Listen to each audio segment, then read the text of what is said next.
Berries, White Clouds, Blue Sky by Sandra Dallas. Shigata Ganai, It Cannot Be Helped, Sumiko, is a quote that explains everything for the life of Tomi Itanu. Tomi is a normal Japanese American girl who lives in California and spends her day like any normal girl.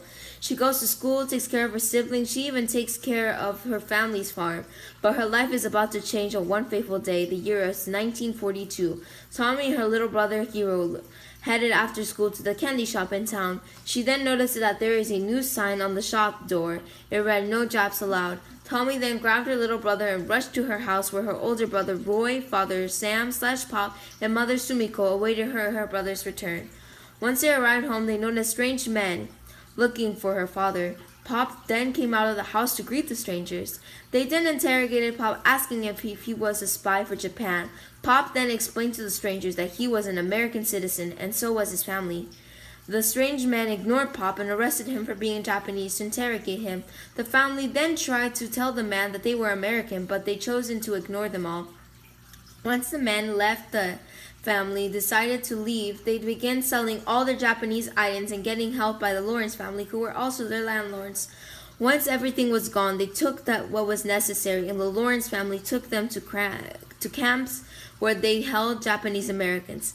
Their first camp was a horse stall. Then they finally made it to Tallgrass, the Japanese camp in California. After a year, they got used to their environment. They made new friends who had their own stories to tell, and Pop finally returned to the family. Pop changed. He wasn't the same man he used to be. He became more grumpy and he hated America, which was the opposite of his normal self. The rest of the family changed too. Sumiko, the mother, used to be shy and timid, letting everyone walk over her, but now she changed. She became independent, not afraid to stand up for what's right. She was able to speak her mind and become the father and mother while Pop was absent through the children's lives. Roy the brother made a band with his new friends and became a soldier to serve for America.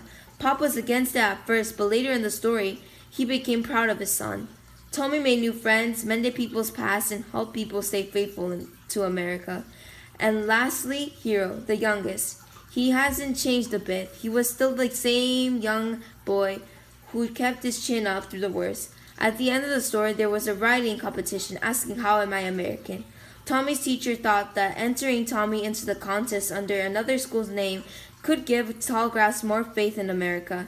Tomi entered her essay. It was about her father and how he was the most patriotic person she knew, even if he was born in Japan. Tomi ended up winning the competition and being able to meet the mayor. She also spread joy to everyone in Tallgrass and finally making her father believe in America again. After the competition, the war ended. Everyone was able to go home and be equal again.